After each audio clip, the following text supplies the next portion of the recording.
ఊహించినట్టే పాకిస్తాన్ పై భారత్ యుద్ధానికి దిగింది. వైమానిక దాడులు సాగించింది. ఆపరేషన్ సింధూర్ మిషన్ ను చేపట్టింది. బుధవారం తెల్లవారుజామున ఈ దాడులకు దిగింది. శత్రు దేశానికి ఊపిరి సలపనివ్వకుండా ఏకధాటిగా మిసైళ్లను సంధించింది. జమ్మూ కాశ్మీర్లోని పహల్గాంలో కిందటి నెల 22వ తేదీన ఉగ్రవాదులు సాగించిన నరమేధానికి ప్రతీకారమే ఈ యుద్ధం.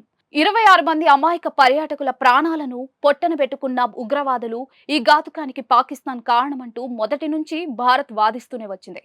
యుద్ధ సన్నాహకాలను చేపట్టింది కూడా. తాజాగా ప్రత్యక్ష యుద్ధానికి దిగింది భారత్. తెల్లవారుజామున 2 గంటల సమయంలో చీకటిని చీల్చుకుంటూ తొలి మిసైల్ పాకిస్తాన్ భూభాగంపై పడింది.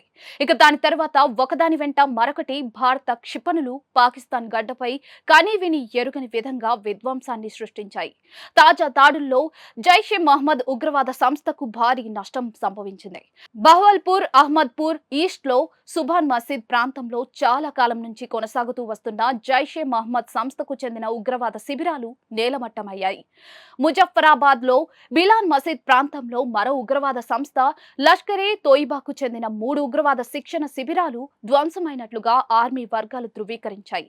ఈ యుద్ధంలో భారత్ కు మద్దతు ప్రకటించింది ఇజ్రాయెల్. అన్ని రకాలుగా అండగా ఉంటామని వెల్లడించింది.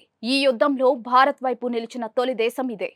పాకిస్తాన్ పై మిసైళ్లను సంధించిన కొన్ని గంటల్లోనే ఇజ్రాయెల్ తెర మీదకు వచ్చింది. భారత్ కు పూర్తి సహాయ సహకారాలను అందిస్తామని వెల్లడించింది. ఈ విషయాన్ని భారత్లోని ఇజ్రాయెల్ రాయబారి రూవెన్ అజర్ తెలిపారు. ఈ మేరకు తన అధికారిక ట్విట్టర్ అకౌంట్ లో ఓ పోస్టును సైతం షేర్ చేశారు. పహల్గాం ఉగ్రవాద దాడిలో 26 మంది పర్యాటకులు కన్నుమూసిన విషయాన్ని ఆయన పరోక్షంగా ప్రస్తావించారు. ఉగ్రవాదాన్ని ఎట్టి పరిస్థితుల్లోనూ క్షమించకూడదని వ్యాఖ్యానించారు. పాకిస్తాన్ పై భారత్ చేపట్టిన మిసైళ్ల దాడిని ఆత్మరక్షణ హక్కుగా అభివర్ణించారు రూవెన్ అజర్. ఈ సైనిక చర్యను అన్ని రకాలుగా ఇజ్రాయెల్ సమర్థిస్తుందని తేల్చి చెప్పారు. అమాయకులపై ఉగ్రవాదులు చేసే దారుణమైన నేరాలకు మూల్యం చెల్లించడం సమర్థనీయమని అన్నారు. దాక్కోవడానికి తమకు ఎక్కడే గాని చోటు లేదనే విషయాన్ని ఉగ్రవాదులు గ్రహించాల్సిన అవసరం ఉందని అన్నారు. ఇజ్రాయెల్ కూడా సుదీర్ఘ కాలంగా మిలిటెంట్ల దాడులను ఎదుర్కొంటూ వస్తున్న విషయం మనందరికీ తెలిసిందే. గాజాలో హమాస్, లెబనాన్ లో హెజ్బుల్లా, యెమెన్ లో హౌతీ మిలిటెంట్ల నుంచి తరచూ ఇబ్బందికర పరిస్థితులను చవిచూస్తోంది. 2023లో భారీగా నష్టపోయింది కూడా. 2023 అక్టోబర్లో హమాస్ జరిపిన మారణ హోమంలో పలువురు ఇజ్రాయేలీలు హతమయ్యారు. వారి చేతికి బందీలుగా కూడా చిక్కారు. ఈ దాడులు ప్రతి దాడులతో 2.5 సంవత్సరాలుగా మధ్య తూర్పు దేశాలు బగ్గుమంటున్న విషయం తెలిసిందే. రోజుల తరబడి దాడులు ప్రతి దాడులు కొనసాగుతూనే ఉన్నాయి. ఈ రీజియన్ చల్లారట్లేదు. ఇజ్రాయెల్, గాజా, లెబనాన్, యెమెన్ తరచూ పరస్పర దాడులకు దిగుతూనే ఉన్నాయి. మొన్నటికి మొన్న యెమెన్ హౌతీలు ఇజ్రాయెల్ పై భారీ దాడికి దిగారు. భీకరంగా దాడి చేశారు కూడా.